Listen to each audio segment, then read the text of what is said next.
My life ended when I was 2 years old. God decided. Nilirudi pale kumwangalia tena nikapata mali alipanda na But still exist at all, even to take a seat.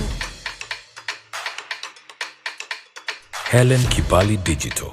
Inspire hope. Hello darlings, always a blessing and a pleasure to have you here. My name is Helen Kibali. I am a host on this show, and today I'm excited to bring you yet another episode.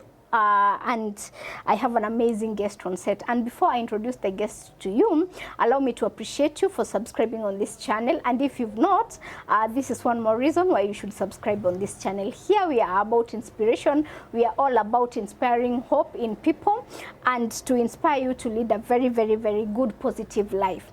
Here we say whatever happened in your life, whatever is happening is not a definition of what tomorrow will be or what you'll be tomorrow. We can walk past our experiences, we can walk past our traumas, we can move past our mistakes and not be defined by our mistakes. We can not live as victims, but rather live as victors. And this is the best platform to get such kind of motivation and also inspiration. And our slogan here is to inspire hope to the glory of God. And of course, our official sponsors are Terrain Africa Properties Limited. Now, today on set, we have an amazing guest who is here. His story is that one of pain and strength and all those things mixed together. He was raised in abject poverty and was introduced to alcohol by his own father, and later life turned out to be something he did not expect, because he says his life turned out, he believes that his life turned out to be what it was because he let whatever happened or his circumstances or his background define who he would be. But today he's here talking a different language and saying that you should not let whatever is happening to you define you. He's learned from his lessons, he's learned from his experience, and he says that you can transform your life. And this is a plea to all parents, as he's saying that the words that you speak to your child has power. Whatever you introduce your child to, whatever words you tell your children, whatever things you portray to your children, they play a very big role in their outcome, whoever they'll be. The words that you say to them can influence. I don't want to preempt the interview, because before we get to listen to it, allow me to introduce an amazing man. And for the first time, is it the first time? No, it's not the first time. I think it's the fourth time on the show. We have a man. Yay! Kelele, makofi. Thank you. Karibu sana. Asante. So, asante sana. What an introduction. My name is Cyrus. Cyrus K. Yes. I'm an evangelist with Cornerstone Family Chapel, pale Kamakis, and Pastor Nash. And aliniambia nikusalimie sana. Nimesalimika. Greetings from home, my lovely wife Diana, and our son Alfie. Waliniambia nikifika hapa nikusalimie. Yay. You are doing a wonderful job. Asante. I've been following you and listening to many motivations. Yes. And I'm also humbled to be in this platform today to also inspire someone.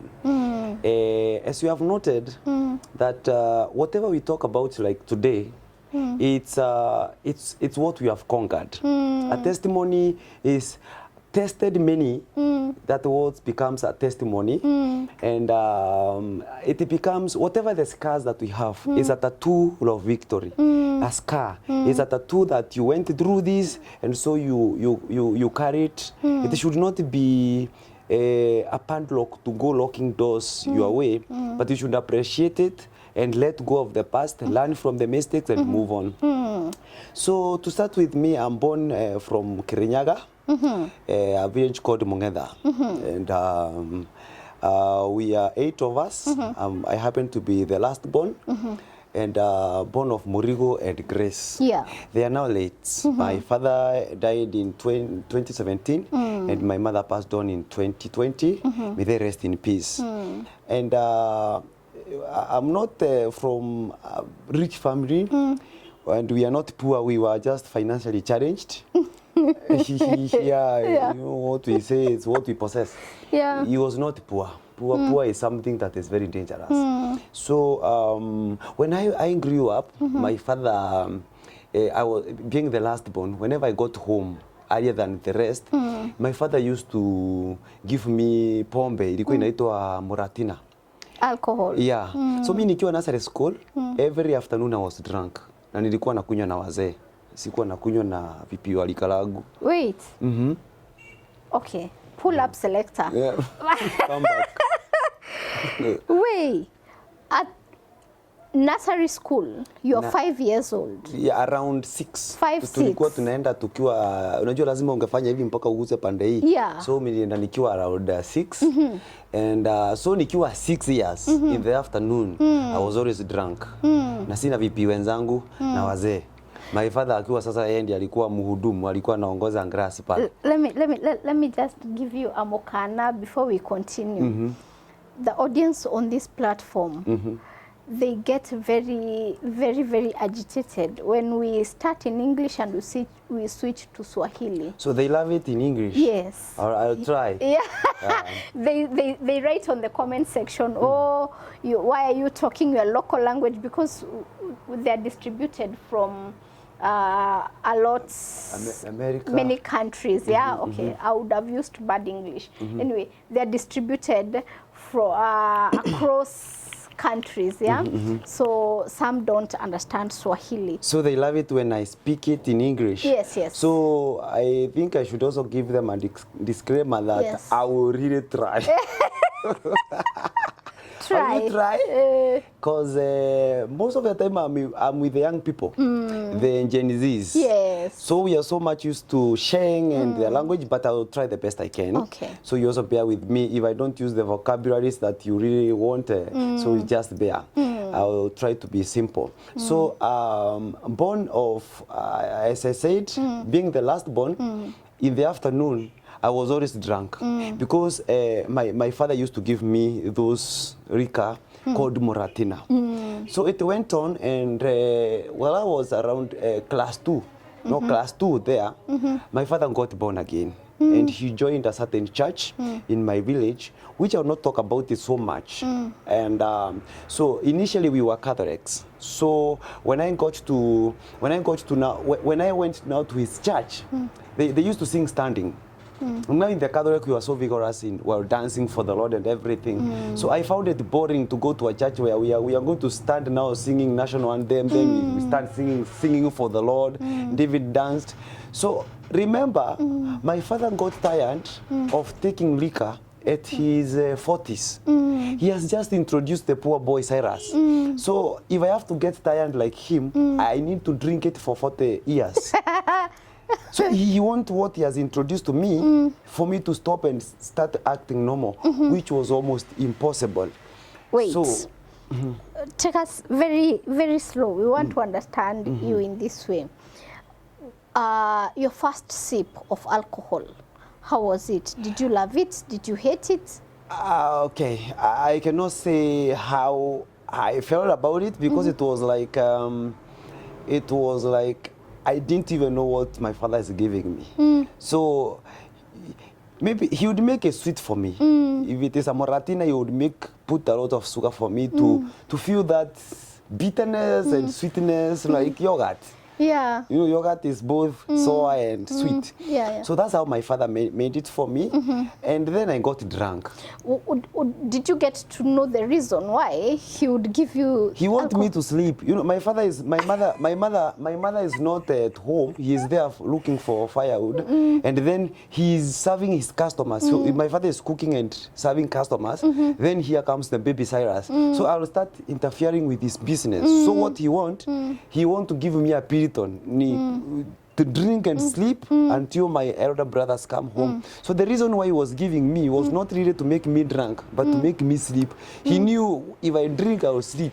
And by the way, local beer is like a sedative, yeah? Yeah. Yeah. It makes you feel sleepy. Yeah, Would you exactly. sleep? Yeah. I told you I was drunk and sleepy in the afternoon. Okay. So when I got home, you know, we were carrying packed kasuku food. Yes. So I was getting home when I've eaten. So then drinking, sleeping until my brother comes back home. I've had people tell this joke. Anyway, it's not a joke anymore because now we see their parents who do that. I say, if this baby cries, I'm just going to give him 2 tots. And he's knocked out. That was what they, even today, their parents who do that. Yeah? To this day, there are parents who do that. Okay. And you come to that. Now, when my father got born again, and I am not comfortable in the church, that is on a Saturday. So they would cook food on Friday. The next time you are getting food, fire for food, would be on Saturday sunset. So you can guess what church I'm talking about. All right, yes. So after Friday, now Friday, Sabbath starts until the Saturday. So if you have to eat, you have to go to church. The church that I don't like. So I became a thug. So I'm running now away from the church, and there is food in the house, and the house is locked. So I started stealing food in my house. So that is when now you hear charity begins at home. That is where the first thing I stole was food from my own home. Because it is there and I can't eat it. Then my father was a good carpenter, so he repaired the house in a way I couldn't get in. So the next thing I did, I started stealing from neighbors. What am I stealing? Food. And after now food, I would join my other brothers outside there. We would drink with them, we would smoke. So now the little boy who was just taking alcohol, he's now taking cigarette and bangi. By the time I was in class 3, I was so much into bangi and cigarette that I didn't had to steal from my fellow pupils for me to get money to go and buy those bangi. So I was caught. Wait, you're talking about grade 3. That is class 3 now. Class 3. I'm around 9 now. I was caught stealing books from class 8. I'm in class 3, but I'm stealing from class 8. You see, there's a genius thief. So you're stealing the books, not to read, but to just go sell them? So that I may get money to buy drugs. Okay. And so when I was caught, I was taken to the chief. The chief disciplined me, and then I was told to go back to school. Everybody started calling me a thief. I became an absentee. I could not continue in a school where they are full of pupils and one thief. So I ran away. And when I ran away from that place, I joined now the village gang, and we started now stealing from the village. I loved standing out to this day. I love standing out in whatever things I do. So I was a standing out thief. So the first thief to be caught in the gang was me.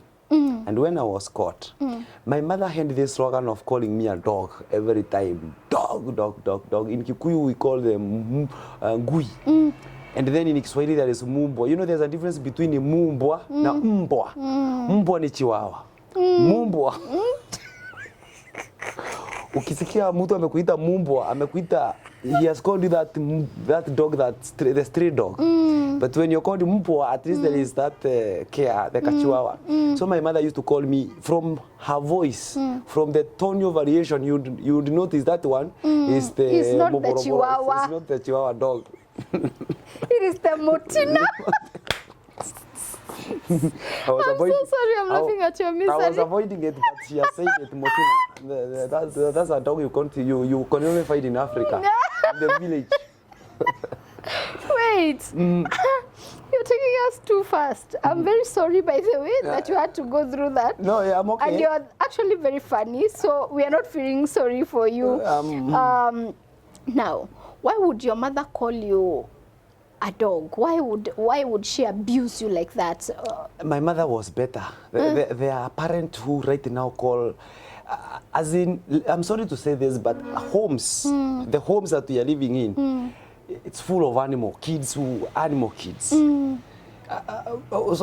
the moment the children are being told in school that they are going to the game park, they are just going to confirm what are these animals that we are called.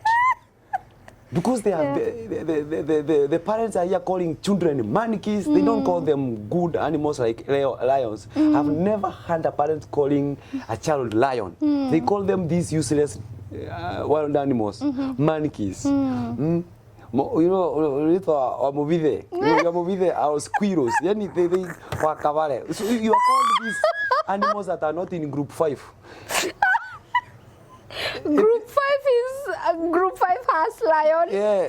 Instead of hippo, Elephant. Elephant. Sikia mtoto Cheetah. Have you ever heard a parent calling a child jogu?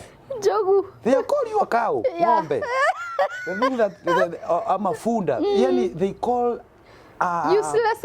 useless animals the hunted, not the hunters. And I think even if you have to insult your child about an animal, call them lions, leopards, tiger. They are going to be better in the jungle. Move out of here. Yeah, you no, tiger. You tiger. You know you are telling a tiger to go away. They even walk. Then you call them a nugu. One day, by the as if it's a joke, there was a pastor who was passing by, and then a mother was walking with a child, a boy, and then the mother kept on calling this child Kagui. You know, Kagui is a name for that Motina dog, Yeah, a dog. a young of a Motina. Kagui, Kagui. And the pastor said, how are you, Mama Kagui? The mother was pissed off. But who is giving the name? You know, you are the one who is saying that my child is called Kagui, so you are a Mama Kagui. And the parents need to know, whatever you are calling the child, mutoto wa mbwa ni mbwa. A young one of any animal has a mother. So the moment you are calling a child a dog, in reality you are saying you are a mama dog. So you are that. That's the reality. That's what you are showing. So Yes. that is what should help you stop calling your children names that you are not. Like now, I would hate to hear my wife calling my child a monkey. With me, surely as handsome as I am, can I give birth to a monkey? Surely. Surely. Yeah, I gave a very handsome boy, then you are calling him a monkey. That you're saying that your husband is a baboon or a gorilla or something. So parents need to watch out. All right. So my mother used to call me that dog, and she called me until I believed I am. Why I am a dog. Why would she call you that? Because she is bitter. They call them because they are bitter. And I accept I was one of the people who were making my parents. I was naughty. And now calling me a dog made me back more. It made me now even worse. Now you are calling a monkey. Monkeys are cunning. You tell your monkey to go to school. Now imagine an educated monkey. A monkey from Mangu High School. So parents should just stop calling children names. God gave you a blessing, you can call it whatever you. And by the way, confirmation from the Bible. The Bible says after God created everything, He gave Adam one big duty. Give them names. And the Bible says whatever He called them, they became. Yeah. So whatever God has given you, even the business, there are people who call business like a business. It's a big business in the mind, but the mouth gives it a very small name. What do you call your husband? Sumbua. You call him a drunkard. You know, that is what he becomes. Mind your mouth. Can we continue?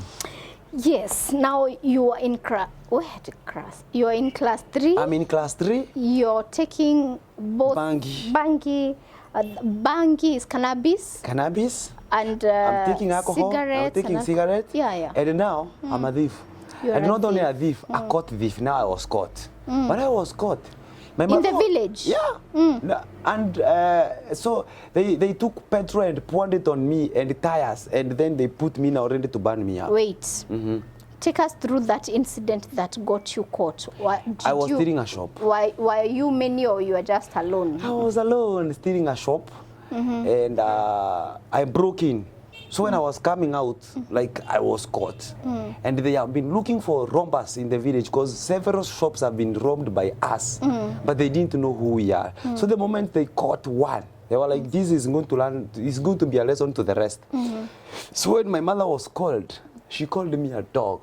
In Kikuyu, she said, so she said, this dog is dead now. And she left. But I thank God, because God has angels everywhere. One man said that we can't ban him in our village because we don't know what he's going to become or what is going to come out of him. So they took me to the chief. That was better. Took me to the chief. Then from the chief, I was taken to Kerugoya police station. Then after 14 days in remand, I was sentenced 4 years. So In prison? My sentence came when I was around 11, charged with robbery. I was imprisoned at an approved school. So there is this juvenile prisons at Kabete. So from Kirinyaga, I was sentenced to be at Kabete, approved school. So being there, I loved God, and I love God to this minute. That's why I preach God, and I preached Him with a lot of passion. Because I believe whatever prayer you pray, however stupid it sounds, God hears. And I prayed God that there was Paul and Silas, and my name is Cyrus. So I don't God, you know I'm Cyrus. Paul and Silas were like in jail and the doors were closed. I'm in jail and the doors are closed, and I'm Cyrus. So if you are God and you did that, do it in the present Cyrus, and I worship you. And God answered my prayer. So after 7 days, I ran away. So that's how God answered my prayer. He helped me run, and I had a lot of faith and a lot of confidence I would not be caught. So I just took 7 guys and I told them, I've heard from heaven that if we run away, it shall happen. And we did. They took my faith and we escaped from the jail, landed in Westlands. So we were welcomed by the streets children in Westlands. They give us clothes, they give us food on a Friday, Saturday. And because of taking that food from the garbage, I got a Ferrari. I got a Ferrari. You were driving fast. Very fast. Mine was the fastest, I think. It was fast. And it was so fast that I just fainted. It was that fast. It passed me and I fainted. So where I fell, there were these sisters from Consolata Church who came and they were collecting garbage or doing this charity work, and they found a child. So they took me, took care of me, then took me to Don Bosco school. It's a rehab school. And then from there, after 3 months, they took me back home to my parents. My parents were so welcoming to see when the Wazungus come to my village. But guess what they did? That was on a Friday, Saturday. On Monday, they called police and I was taken back to jail. Wait, you are moving too, like the Ferrari you were driving that day, you are moving as fast as that. I'm sorry. No, it's all right. Now, you've ran from the juvenile courts. The juvenile jail? Yes, jail, I've escaped. sorry. I've Yes. flooded in Westlands. Yes. I've been rescued by the sisters from Consolata Church. They have taken me to a school where now it's an orphanage. And then from there, these people in the orphanage, they have seen this guy. He has parents, he's bright, he can speak English or something. So they take me back to my parent. And then my parents took me back to jail where I've ran away. So they have taken me to zero. So they took you back to the juvenile jail. They called policemen. Policemen came and caught me and took me back to the juvenile. But I'm one person who believes when Jesus has set you free, you are free indeed. So I ran away again. And this time I have to stay in the street. I have no parents, I have no brothers, I have no neighbors. Let me stay in the street. And I survived in the streets of Nairobi as a chokora for 6 years. Now the dog that my mother had called me came to pass. So you know chokoras live just like dogs. You are sleeping in the streets like dogs. You are eating from the garbage like a dog. You are being treated by people like the dog. And this is where I give another warning. Your words are very powerful. And the devil is just waiting for whatever you have. Both the devil and God. If you speak it in faith to God, he takes it and makes it happen. If you speak it in stupidity to the devil, he takes it and becomes. So it is what you speak that you possess. So the words that your mom would call you came to pass now. And here for 6 years, I stayed like a street boy and like a dog.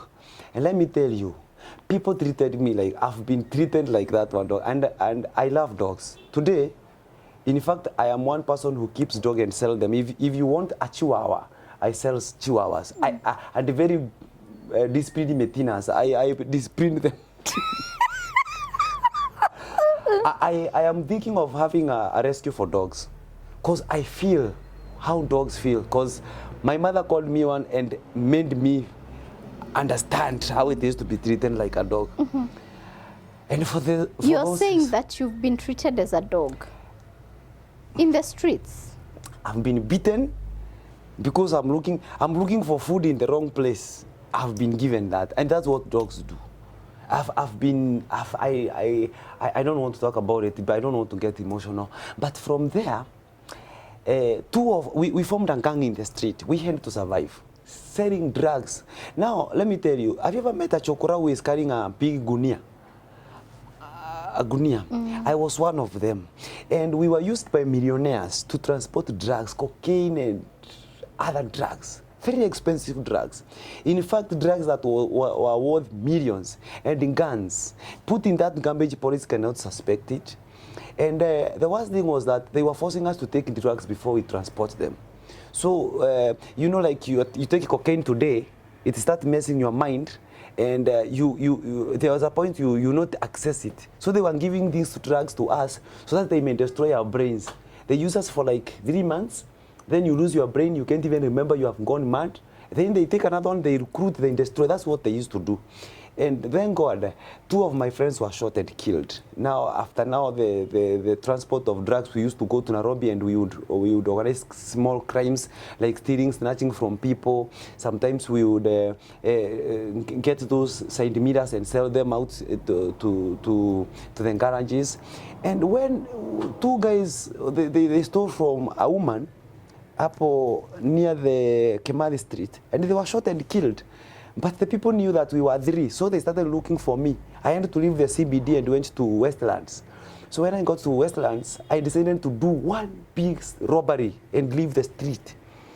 And that's when I got to the Sarit Center and robbed from a European. That day, if I survived that one, trust me, I would be a millionaire. You know, that was 1999. When Nokia phone was worth like, now the current Nokia would go for around almost 20,000 by then. The common phone was M35. I can't forget, because I was really into phone business. I had to steal those phones and sell them. So SM35 would go for around 3,000, but in the market now, buying it from the counter, it goes for like 7,000. So now I saw a Mzungu who is carrying a colored Nokia. That would go for around 30,000. And 30,000 in 1999 was a lot of money. Then he unpacked dollars in a purse. So I was able to take the phone and the purse. But I didn't survive. When I was running away, you know, Wayakwe has 2 lanes. There is the upper lane and the other lane. So I crossed the first lane very well there. While crossing the other lane, a policeman shot at me and he hit my leg. So I lost balance and fell on the road. The vehicles were over me. Until I was unconscious. So luckily, the same sisters who went to taken me from the street are the first people who came first in the scene. They were like, Cyrus is supposed to be at home. What is he doing in the street? But then they were the ones who took the report home that Cyrus is almost normal, because I was in an ICU at Kenyatta Hospital. And then God, after like 1 week, I came back to consciousness. And after 3 months at treatment, I was able to leave Kenyatta. And I was operated. I don't know what they call that tumor. Call it a metal. Just call it a metal. Just put a metal on my leg. And that time now, people would accept me in the village. So now in 2000, that's when I went officially back to the village. My parents accepted me, and I went back to school.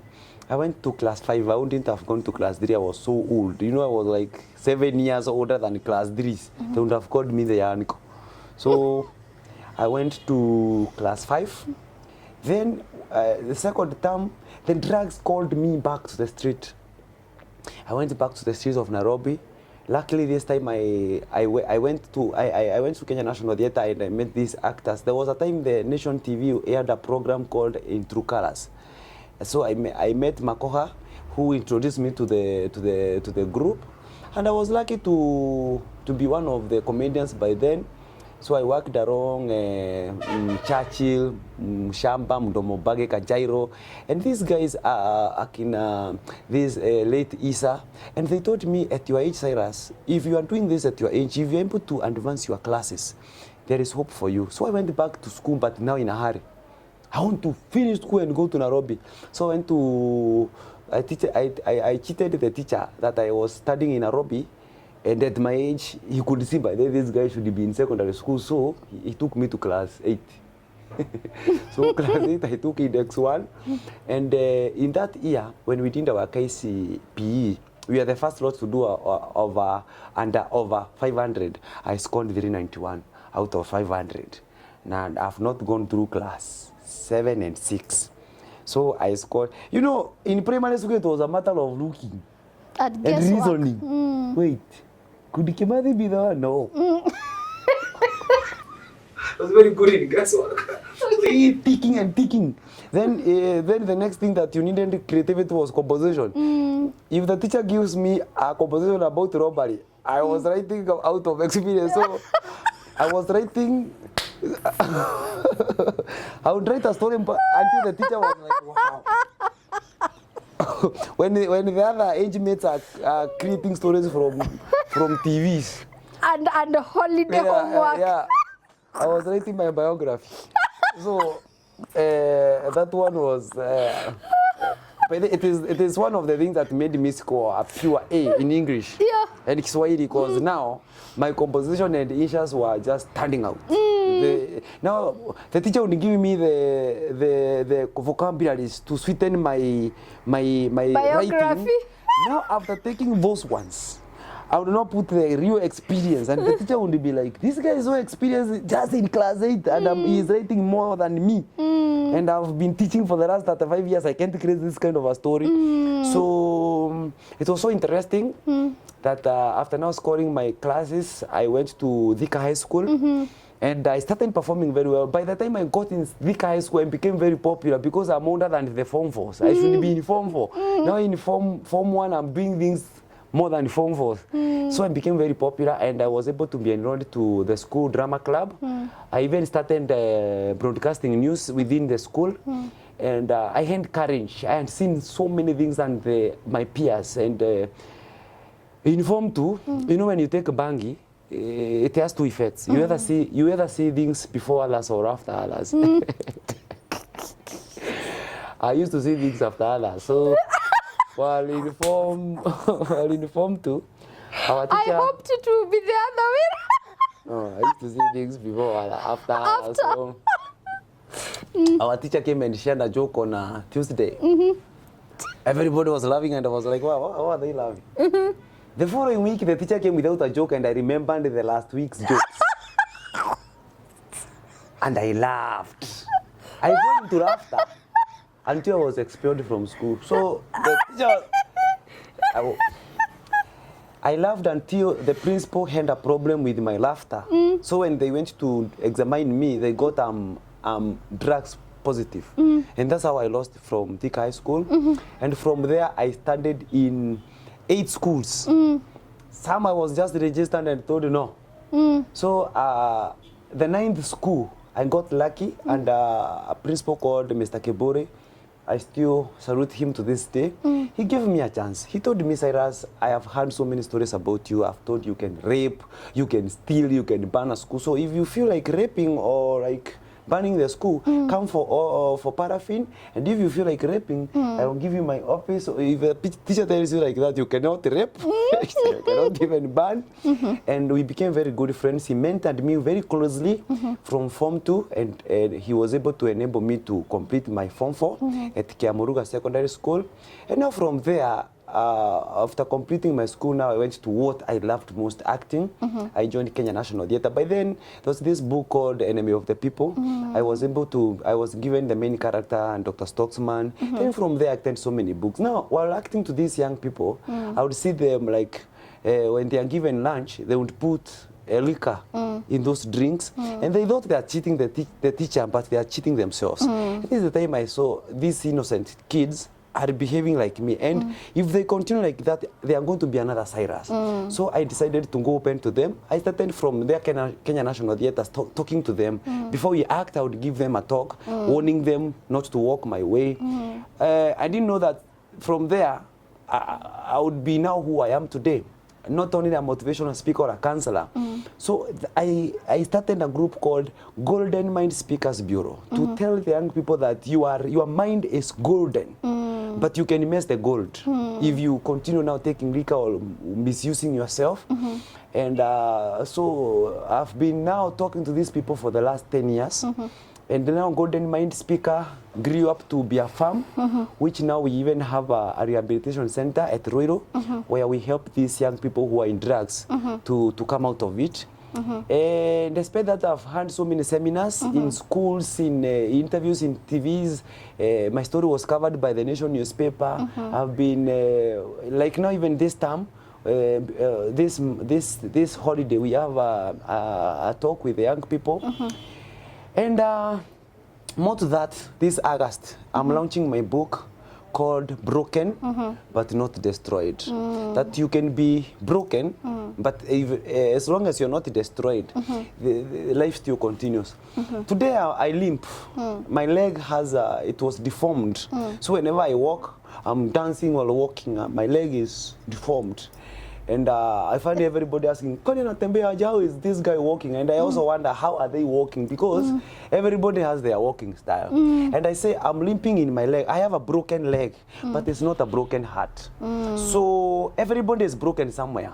So I tell people to work on where they are, fix where you are broken, because there are so many brokenness. Some people are broken, their hearts are broken, some mentors are broken and everything. So I decided not to take what my brokenness to be my divination or where I come from. I decided to start afresh and define myself. That is why today they are not talking about Cyrus who is a thief. They are talking about Cyrus who was and who is now an evangelist, a Cyrus who is now a mentor, a Cyrus who is now a counselor. So my biggest crusade is that you can become whatever you think of, as long as you get tired of what negative you are and start a positive life from wherever. The moment you just decide to start, you start deciding, and when you decide walking, you walk to where your vision is. That is why a very good person today will decide to be banned, and they become banned. I say, hey, this lady was working in the church. Look at, she has become a warrior. This guy was born again another day. That's a person who decided from bad, from good to bad. Another person was, hey, this guy was a thief. Today he's preaching. You see that pastor you have seen? It's a person who decided to walk from worse to good. So the moment you sit down and decide, start walking there. And I tell you, it is not late to be whatever you want. It is not late to become evil, and it is not late to become good. So, was it your left leg or the right one? It was this leg. If today, if I just stand here and start showing them their leg, you know, I went to Mchongo or somewhere. Sorry, the joke cannot come through because you don't. But somebody said this guy has two left legs, and I decided I don't even know which is my right or my left legs in a banana. They are the same in the knee. But I thank God because it is a deformation of leg, not a deformation of mind. Yeah. So it is as a result of the gunshots. Yeah, and then now the vehicles, they crashed me so badly. So even when I am on my suit, everybody is like, the person is so smart, like, what's wrong with his leg? The leg has a problem. Yeah, the suit is ironed, but there's a place that is making the iron walk like this, zigzag. Yeah, I'm one person with a zigzag leg and I like it. All right. Where do we start? Now, do you think that your upbringing had anything to do with the outcome of your life or who you became? Yeah, and that is one of the biggest mistakes that I did, to let the environment I grew in almost define me. If I was stronger, no, I believe there is wisdom that comes with age. Today I have a lot that if I'm taken back to my age, I wouldn't do. Or I'm able to help now the young people not allow the situation define them. Because at the end of the day, my villagers, the people, there are people who are in my village who grew in almost the same environment and their legs are intact. They are not broken. So I'm one person who was not strong enough to overcome my environment. But it ended everything. Because now, look at the father who has introduced me to alcohol. It has everything. It had everything to do. So being young, I was maintained wrongly. Because my father would have called me, who would have really tell me how evil alcohol was. See, he's getting born again because he knows how much alcohol has wasted him, but he is introducing his young boy to it. So the environment had a lot. How did you begin to break away from that mindset of I'm going to steal, I am going to do this? How did you start breaking free from that? One thing, I started thinking about my friends who were shot. So I started thinking about why am I really alive? Why is it that out of the 3 gangsters, it's only me who is standing? Is it that I'm special? Is it that I am gun-proof? No. I started thinking about, but then whatever really made me choose, it was thinking about God and another purpose that he may have. So I've worked with the devil since the time I was 7 years until I'm around almost 17. So I started thinking about another being, leave alone now the devil. What about God? If I'm walking with God, would I still be stealing or what? I started giving my life. But then nobody preached to me about loving God. I decided to get born again. I decided to follow God. Not allow now the born again being. I thought of following God. And in the following God, I got born again. All right. So it is that thinking of another being that now I started having other visions to be a better person than I am. Okay, stealing is risky. Working is good. It's also risky, but you're working and you're getting wages. And every worker has wages. I also thought of now getting a better wages without having to collide with authority. Yeah. What were your hardest moments during that walk of faith, like the healing journey, from being this spoiled brat, from being a thief, from being this notorious person, that healing journey to now the transformation to becoming who you are today? What was the hardest part? Is it leaving the drugs? Is it living a good, positive life? What was the hardest part? The hardest part that I would say was trying to get to everybody's, trying to sell my vision, my new me, to people who knew me in the wrong direction, people who knew my past. Selling that to their head. To this day, I believe there's a person who, even when they are watching this interview and they know, they'll still have a, is he still stealing? Is he really reformed? There is a person who is watching me talking today. Maybe they are thinking I'm talking from my drugs perspective. That even now I'm talking under the influence of alcohol. No, I am like 25 years out of alcohol and banging. So selling that to people was the hardest part because my self-esteem was so low because everything I did, I was like, maybe they are thinking. But the moment I decided, or the moment I sat down and I said, okay, there is only one person who I can talk to and assure and be sure that he has changed. And that person is on my mirror. So I went to the mirror and told that mirror, you know what, my boy? You are the only person I believe in. You are the one person who knows that you are changed, and decided you are changed, and decided you are changed, and you are moving. That time now, I decided, I don't care what they say. One day, they will talk about what I became. So from that time to now, let me surprise you. I started singing. In 2022, there was these awards that were going on. Do you know my village voted me the best? Today I wish I came with a trophy. Today I have a trophy in the house. Not see Ashule. My trophy, written best male artist Kirinyaga County. The same county that I was the worst thief. They voted so happily and they were like, let's vote for this guy. This guy deserves our vote. To this day in my village, by the way, I am a member of the BOM in the school in my village. The secondary school that is right in my village, I'm a member of BOM. They look and say, if there is another person we need to include in the BOM, Cyrus. This guy is also going to help our kids. So that was the worst part. And today, I'm a better person. Leaving drugs were a choice.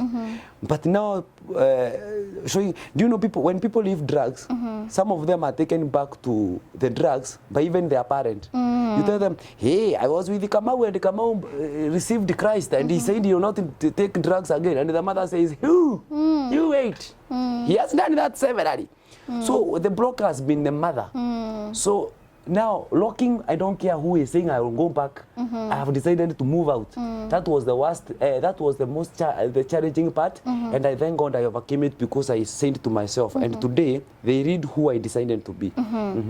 Was there a specific person or a situation, a specific situation that inspired you to just want to move now from that life that you are living to your new future? Yes. My inspiration was from my mother who called me a dog. Oh. One day I sat down and I told God, the moment you change this dog into a human being, I'll always praise you. So the same ones that made me become the worst are the same ones that inspired me that I'm not a dog. And I'll prove to them one day I'm not a dog. And if I have to back, I'll back in a different direction like I'm backing today. So the same, my mother was my biggest inspiration. And she died my biggest inspiration. I was even telling my wife, I wish my mother was alive to see our child. She would be like, I love this child because she's going to see how I didn't give birth to a puppy.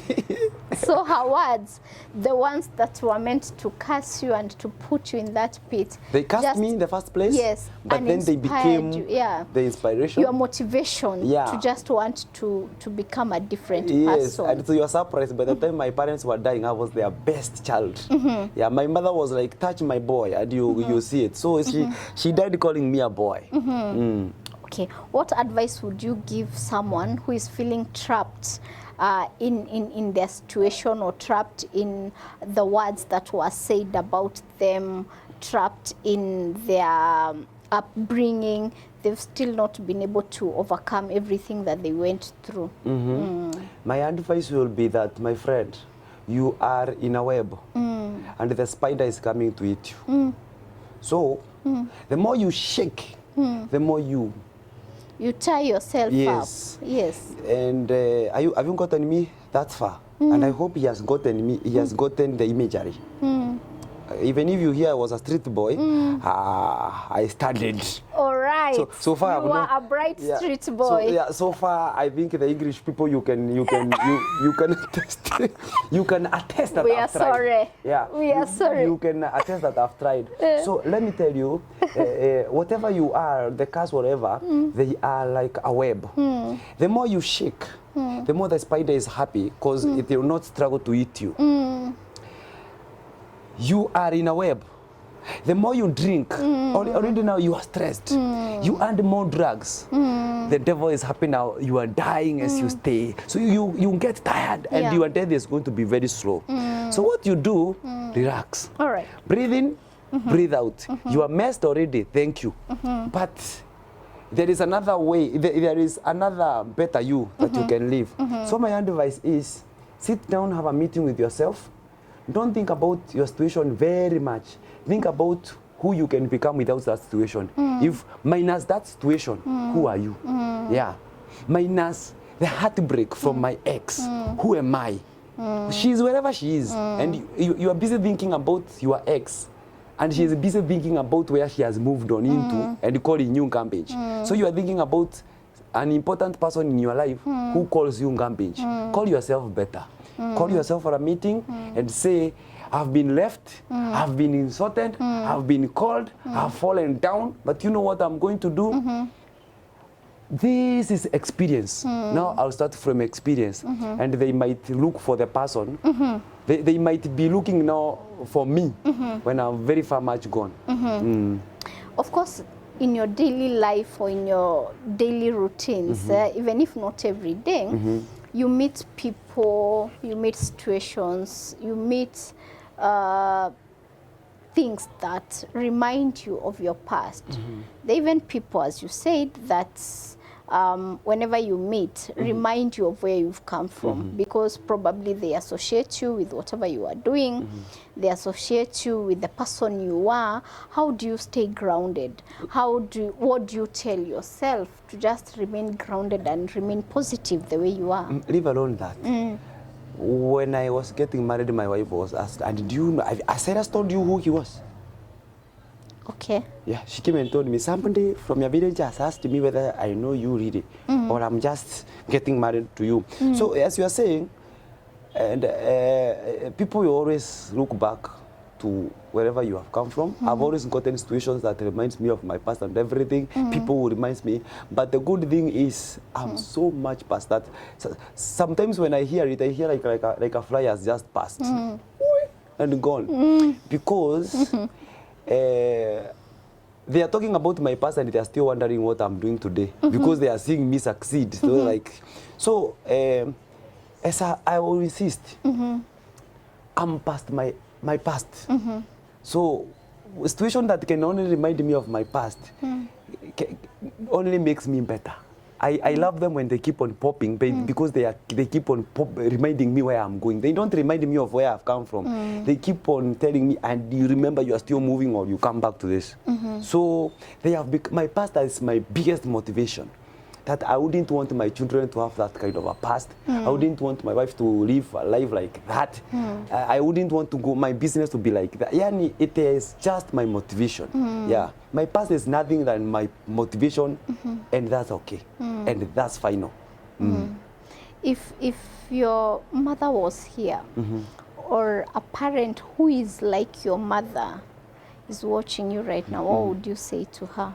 I would tell her that she should be sorry because she is busy destroying destinies that are so bright, calling children names, being bitter. You can't be bitter with your wife then or your husband, then you bring it to your children. I think parents should handle their issues in the bedroom now, and then when they are coming to their children, they realize these are very tender plants that need very tender nurturing.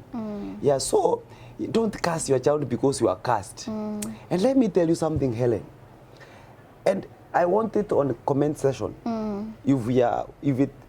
Please, even if you have never taken time to comment, I want you to comment because you are going to help us now reach more to people. 90% of our viewers here have a name that they have been called by their parent. 90. And this is not just speculation. This is what there is.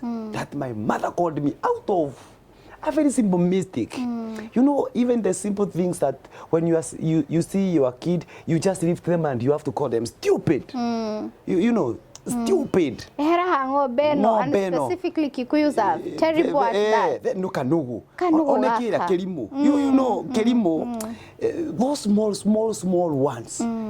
They look very small, but the ones are like a seed. You plant a single maize like this, you harvest a whole cob full of mazes. If I have to call it mazes, mazes. You know, it was a single thing. The single one you call. And let me tell you, are you realizing that these bangi smokers, the Rasta bangi smokers, they are those who have, I'm not talking about, you know, Rastas are, I would wish to have one even, I have a kipara here, I would be having one, so my Rasta are in my beards.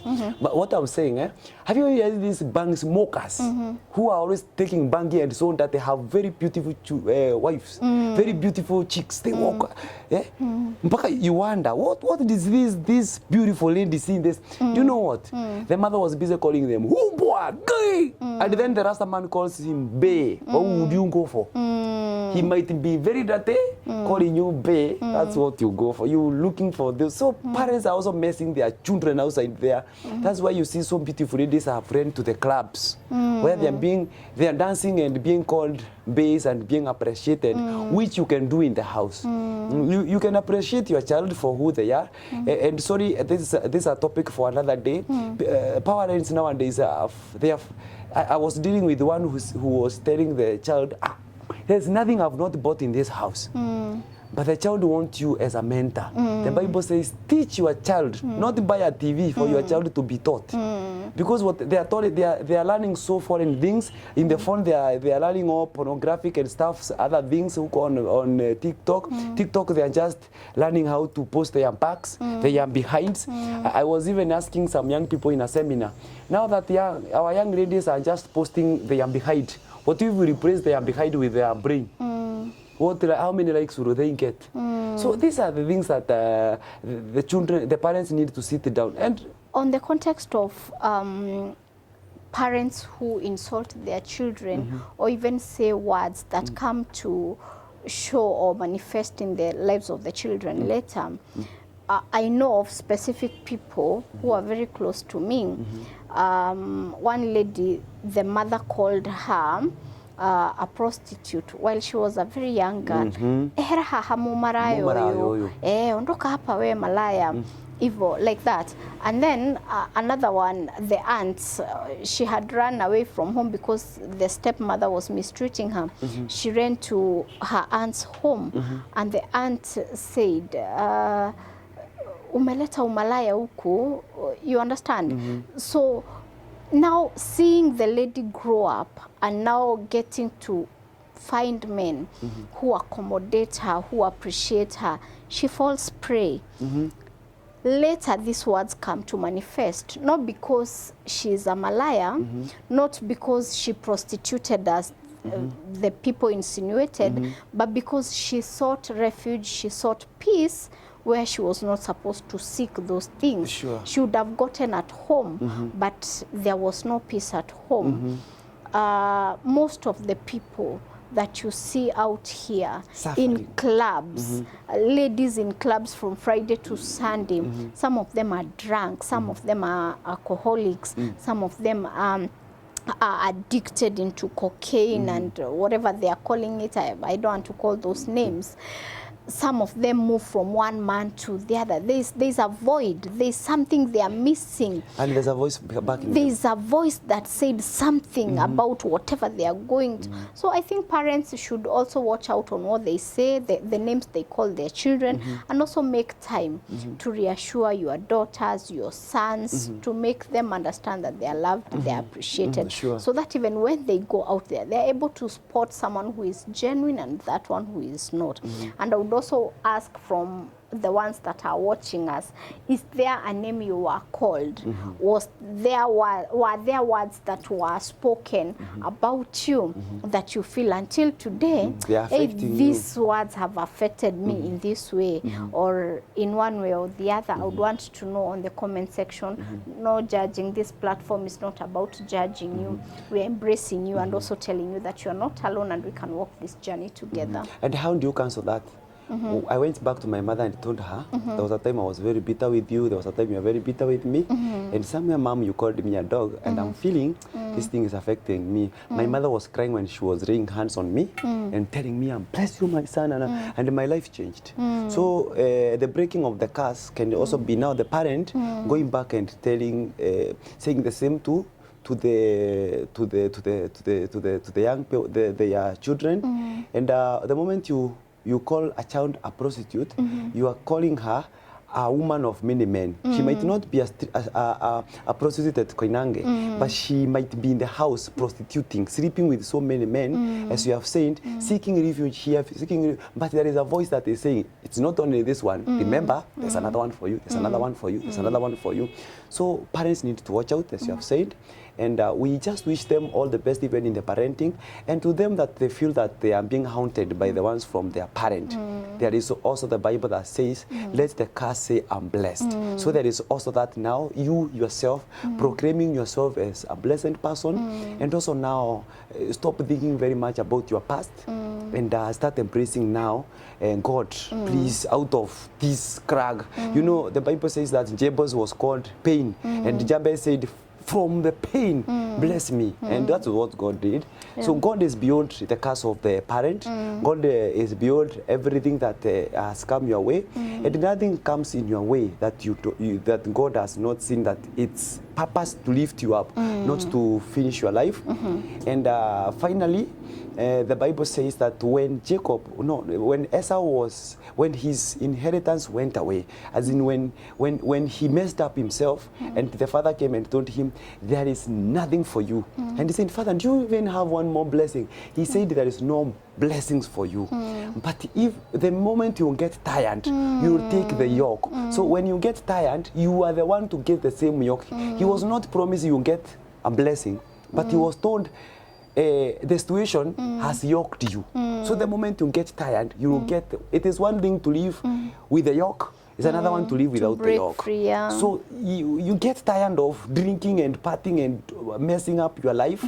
Get tired of the things that you do in the bedroom when you are alone, because that's the time that the person is alone. You know, in the camera we are other people, but in our personal life we are very different people. And the Facebook and the social media is bringing out a very different person, the makeup part of you. So be true to yourself and start telling yourself, I don't have to carry the crowd that knows me as so and so. When inside me, I'm crying alone. I'm lonely in the crowd. So just take yourself.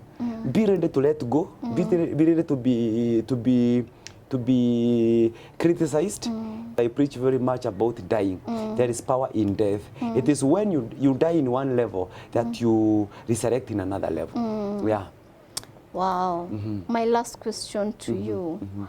What would you tell your younger self, that small boy that had seen, that had let life dictate who he's going to become? What would you say to him? I would tell my 9-year-old Cyrus and my 12-year-old Cyrus that even when when your mother was calling you a dog, God was saying, preacher.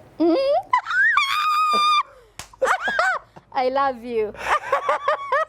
That's Cyrus. The moment you are taking that alcohol and saying I'm useless, God was saying you are very useful in this society. So I would tell that Cyrus who was 9 years old down there, God was saying your future is brighter. Wow. And your latter you shall be greater than your former you. Preach. That's what I tell Cyrus. Hey. Yes. I love you. Anyway. I was in the church, I was telling them, my mother was not wrong to call me a dog because I'm backing and I'm backing the right thing now. Me, I'm never tired of, I can talk to people for like 3 hours because that is spirit. So God took the dog body, but the backing spirit was left in me. That's why now I back in a different platforms, telling people that God can save. Yeah. If you went without me saying this, these people would strangle me. Have you found your purpose in all that? Oh my God, I found my purpose, not even one purpose, many. And I only say my biggest purpose is to help people get their purpose. My purpose is to let people know they have a purpose. And that's why I'm launching a book called Broken But Not Destroyed. And a disclaimer, this book is not for people who are seeking for motivation. This book is for people who want to sit down and say, by the way, I'm broken. And even if I'm broken, I'm going to walk. You know, the moment you have a breakdown on your vehicle, there is that wheel from the wheelbarrow. It is not to make the vehicle, it is to make sure the vehicle gets to the garage. So even if you are broken, there is that motivation that you need. Not these funny motivations, real motivation that even if you are broken, God is waiting for you in the garage. So just get to the garage and you'll be sorted. Because many people get broken they get broken in the bush. And they remain in the bush. So there's this lady who don't want to get to that. That's a topic for another day. They remember where their marriage was, the way they were told, pps, and in the pps, there was, see now. So they carry that to this day to their children. Because at the moment they see their children, instead of seeing the blessing today, they see where the source. I was even drunk. I will not forget that. Yeah. Anyone who'd want to talk to you, would want encouragement, would want to get your book, whatever the case, so give them your number, your socials. So I'm available on Facebook. You can follow my page, Cyrus K Music. So that's Cyrus, then space K Music. You can get me on my YouTube, Cyrus K. And I'm not in any X. I don't like the name X. So X is with my ex. And so my number is very simple: 0717171919. 07 17 17 19 19. You can be also a partner in helping us reach out to as many people as possible, and God bless you so much. Asante. Then thank you for giving me a chance to come and meet your wonderful family. I know now I will have more friends and more family, and anytime you want me back, trust me, if there is anything they would want us to discuss again, I will be back. Being a counselor, I'm not just counseled in one direction. Tuko na vitu mingi, so ask us questions and we will always be here to help as much as we, and God is going to enable us. Thank you very much. I'll definitely have you here again. Did I tell you you're smart? Oh, no, you didn't. Anybody who has ever told you on the platform that you're beautiful, you are beautiful. Now, usirige. Thank you. Thank you. Asante.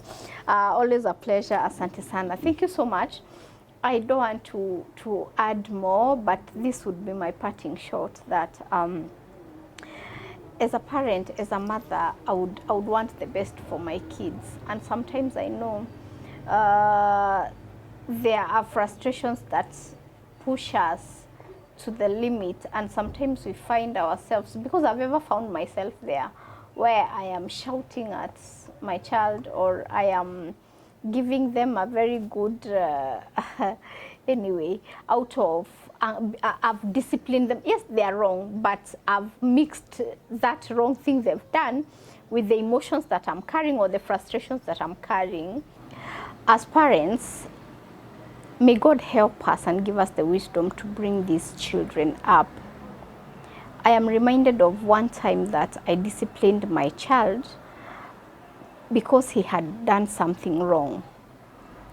And while I was disciplining him, I was frustrated because of some bills and some things and some business that was not going on well, and of course some personal issues. And I felt like he was not paying attention to what I am telling him or I've been telling him. So I ended up at some points feeling stuck and hurt on his behalf, because I did not do it from a point of love. Rather, I did it from a point of annoyance, from a point of frustration. So I hope that even the words that we use on our kids are positive words, because words are very powerful, and the Bible says that there is power in the tongue. Whatever you speak, whatever you say about your child may manifest in the future. It is a seed that you plant, and it will grow and bear fruits.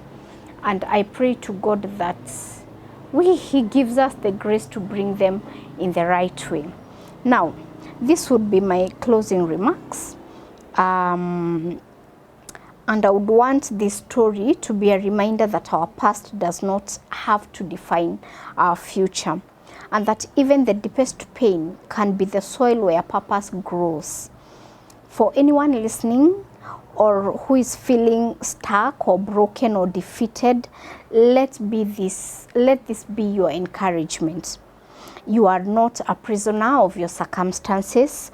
Change is possible, hope is very real, and your story is still being written. And I pray to God and hope to God that whatever happened in your past, that God will transform and change it to prepare you and to prepare you for your purpose. What was in your past was just a soil to just make you grow, germinate and grow to your full potential, and to be the person that God intended you to be, and to live your purpose today. It was to shape you, to equip you for the purpose that God intended for you. So please don't feel stuck there. Just wake up, and you can change your mind. You can change your mindset and tell yourself that this will not define me, and let's move past the traumas and past whatever circumstances that happened. And it is not a coincidence that our previous episode was about not letting our traumas or our past experiences and our past scars define how we live our life. And today the guest on set is here to just tell us the same. I believe this is no coincidence. It is nothing that I had planned. It's only that the story is here, the inspiration is here, and probably God is saying something. So for you who is feeling stuck, don't get stuck there. Move to the glory of God. My name is Helen Kibali. Our official sponsors are Terrain Africa Properties Limited. They sell you amazing pieces of land. If you'd want to sit here and give us your story or share your story for inspirational purposes, kindly feel free to get in touch with us. Our number is down below. 0738-234553 is our official number, so you can reach out to us, WhatsApp, or even call or text, and we are going to get back to you if need be. Allow me for today to just say shalom and thank you so much for taking your time to be here. If you've not subscribed, kindly consider subscribing and also sharing this content. Today I don't know what is happening, but anyway, shalom, bye-bye, I love you. Introducing Miami Court. Hello darlings, my name is Helen Kibali and I'm at the amazing Terrain Africa Properties Limited, and we are here to give you some awesome news. We have a mega site visit where we are going to launch our new project that is in Matum called Miami Court 001. And this project is massive and beautiful. This project is located a few meters from Miami Resorts, and these beautiful plots are going for a very affordable prices, and the potential in that area is just amazing. You can build your dream home or even wait for the piece of land to appreciate because it is a fast growing area. Now, you can invest with Terrain Africa Properties Limited or get to know about their projects or this particular project through their number 0794 355 161 or visit their office at Rewritten BD House, 2nd floor, room number C7. I hope that you consider investing with Terrain Africa Properties Limited and acquire your piece of land. And as we said, you don't have to be a millionaire to own a piece of land. We are looking forward to seeing you there. And let us be the future millionaires that we are. See you there.